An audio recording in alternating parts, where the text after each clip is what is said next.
People think LDL is the culprit contributing to their heart disease. LDL is the bad guy and HDL is the good guy. Okay. That's correct. Got it. And so we want to keep HDL higher and LDL lower. Okay. So, and LDL is what they treat through drugs, or there's also supplements and good supplemental ingredients that could lower LDL. Is that true? Yes. Okay. Like yours is LDL Biotech. Do you have a product? Right. Our LDL Biotech contains 5 different types of ingredients. Plant sterols that lower LDL cholesterol. Right. It contains the punicagninins from pomegranate, right? That act like natural nitric oxide producers and lower inflammation and have like an ACE inhibitor, relaxation effects in the blood pressure and lower blood pressure. It has amla, which lowers cholesterol and reduces inflammation in the heart and lowers blood glucose. Amla is a fruit, right? Amla, it's like a fruit. And then it has the chokeberry too, which has the rich source of these polyphenols that have anti-heart that lower oxidized LDL. So yes, we have a supplement, but of course, I'm giving everything in the context of an excellent diet. You know what I mean? Totally. Like this is an extra booster for someone who might have a genetic predisposition or like is overcoming heart disease. You give them an extra boost because these are good ingredients. And because I don't want them to take the statin drugs. Right. I was going to say, because the statin drugs can cause weight gain. It can cause side effects. It can cause it can cause more insulin resistance. We didn't talk about the reason people taking statin drugs think they're protected and they don't protect is because of insulin resistance causing a spike of glucose into the blood with insulin resistance and more body fat activity, which then leads to smaller, denser LDL particles, which are more atherogenic. They produce. What does that mean? Produces more atherosclerosis. Okay. You actually build more plaque from these small particles that are produced by eating sugar and white flour and honey and maple syrup and white potato and white rice. Now, especially when you eat naked carbs. Naked carbs. Right. So we're talking about eating, saturated fat in a fatty food causing the lipid tide in the blood, right? That's bad for you. And the sugar tide in the blood is also bad for you. Both those things cause heart disease. And we're referring to naked carbs. You're not against being naked. You're just against naked carbs. Correct. Got it. Skin. Nudist. Yeah. I did the immortal chamber this morning. Oh, you did? Yeah. I was in the red light therapy, naked in the chamber. Yeah. Yeah. I don't know what it's doing for me, but it's fun. I mean, it feels good. It's actually supposed to make you more beautiful. Really? Yeah. Red light therapy is great for your skin. Oh, good. And did you find the meditation and acoustics nice? Oh, yeah. Yeah. It's honestly, I've been really getting into, this is such a side topic, but I've been getting really into saunaing plus the immortal chamber. Immortal chamber, I love that red light, but the sauna also, they say, helps prevent dementia and increases brain circulation. You can do saunas that have red light therapy in the sauna too. Yeah. So I guess, cool. All of it. I mean, I'm into all of these longevity chambers. But we're going off the topic. Yeah. I can keep talking about that, but it's off the topic. Yeah. Okay. Wait, no. Yeah.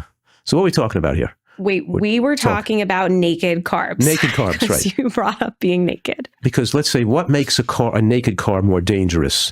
Because if you have let's say you're eating a potato or a roll, a white, butter. Well, if you have it with green vegetables and a salad and some beans and nuts, it's not naked. You covered it with enough foods to prevent the long-term glucose spike. Right. But if you just had some French fries, or some pasta and bread or some big, or just 3 potatoes, you didn't have it with the green vegetables and the beans and the nuts. It's called naked carbs. Okay. So it's the ratio. So when we're trying to give people at night, they want to make their plate at night, half the size of their plate should be green vegetables at night, their dinner. That's what I was going to say. Does it have to be like a cheese pizza versus a vegetable pizza, or can you have like a salad before you have a pizza and that would make it not naked? Like if it's in the same meal, does that make it clothed?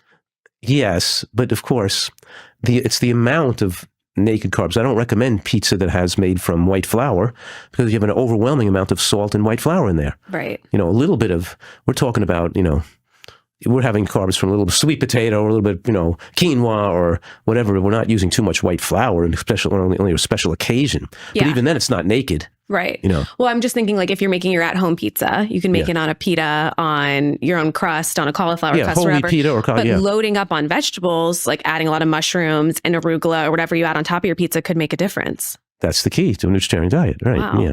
What's the key? Tell me the ultimate key.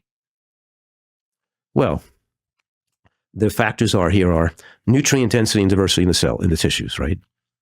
Lack of toxicity, which is affected by the high level of nutrients, brings down the toxicity. Low body fat percent. You can't get away. You can't be healthy when you're overweight. There's no such thing as a healthy overweight person. That's just a myth. People just fool themselves. And the last thing is the omega-3 index. And the omega-3 index plays a huge role to play in heart disease risk as well. In the analysis of the Framingham study, the 2024-2025 reanalysis of the data in the Framingham study, it showed that having an omega-3 index most favorable, above 8, had a 90% reduced risk of cardiovascular death compared to an omega-3 index below 4. Wow. And that the reduction in risk was comparable to a person smoking a pack a day of cigarettes. So the omega-3 index is a major factor when you ask those factors that we're in control, right? Of in these heart health even. Even in heart health, yes. Wow, because omega-3 index, I mean, you hear all the time that it's brain health. We're talking about brain health and dementia. Nutritarians who are eating so healthfully, we want them not to be vegetarians and not to have shrink brain because they're not at risk of heart disease because they're slim and eating healthy foods. They're still at risk of brain shrinkage if they're not at high omega-3 index. But these people are at risk of heart disease. If their omega-3 index is low, they're going to dramatically increase the risk of heart disease. Is that because it's like good fat that helps displace the bad fat? Is that how that's working? No, it has anti-inflammatory effects on the endothelial lining of blood vessels. So it's that anti-inflammatory. You want to be slimmer? Heart disease is an inflammatory disease of the endothelial lining of your heart. And you could have the lowest cholesterol in the world, but if you have inflammation going on the interior lining of your blood vessels, you're going to have a heart attack. Right. And inflammation is caused by extravisceral fat. You're having more lipids dumped in. I'm like creating and you're not getting enough of the phytochemicals and antioxidants in the foods, particularly green vegetables. We are a green vegetable dependent animal, and we've been alluding to that the whole time we're talking on this podcast. That half of our diet should be green vegetables, both raw and cooked. Totally. Every meal is an opportunity to get more green vegetables into you.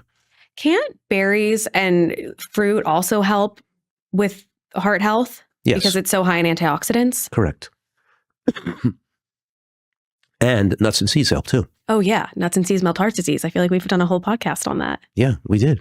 It's amazing that people who eat more than an ounce of nuts and seeds a day have a tremendously lower risk of heart attacks. All the studies show the same thing. Right. It's amazing. There's almost... And cancer. And like, that's the thing is what you say over and over and over is that these foods that fix one problem fix, all the problems. Right. Heart disease, cancer. The underlying message today is that we are in control of your health destiny, and you don't have to have a heart attack if you don't want to. You can control that. It doesn't mean there aren't rare cases in human history where a healthy eater can't have a heart attack, but that's exceedingly rare. And it's usually some genetic reason that's of an unusual genetic reason, but it's almost always the case that that person that you think is eating healthfully is still overweight. They're still overeating and still have too much body fat on their body. Yeah, so it's possible that genetics play a role, but also our diet and lifestyle can impact it enough where you don't have to be susceptible to that. Right. Which is really important. And we have to control our caloric window, which means your window might be the amount of calories you should be consuming your life, most of your life, should be between 1,200 and 1,400 calories a day. Maybe my window should be 1,600 to 1,800 calories a day. I know my window, but if your window is that and my window is this, if I go out of that window, I'll gain weight. Now, the Nutritarian diet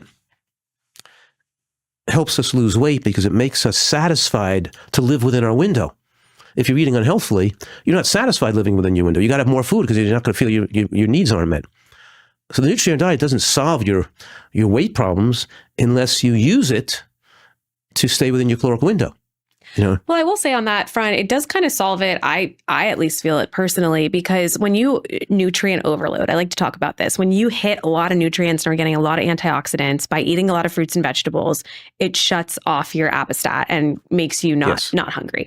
I do feel it when I eat a lot of vegetables. I'm like, no more, but like you don't want it. And I think the way you listen and it changes your mind and body is really amazing if you pay attention. It's amazing that you don't need that many calories when you're eating really healthily. I believe that. You feel satisfied. And the volume might be big, but the calories are very small. Like this lunch today, I didn't eat that many calories. I had a big salad with soybeans in it, and I had pomegranates in it, and I had goji berries in it, and I had an onion, a really big salad, and then I had with a nut and seed-based dressing. And I had one orange, and I think I had one artichoke, and that was it. I was satisfied. I had some artichokes last night for dinner. I came over and stole yours, and they were delicious. I had 3. Is that too many? 3 halves. Yeah. No, they're super good for you. Yeah.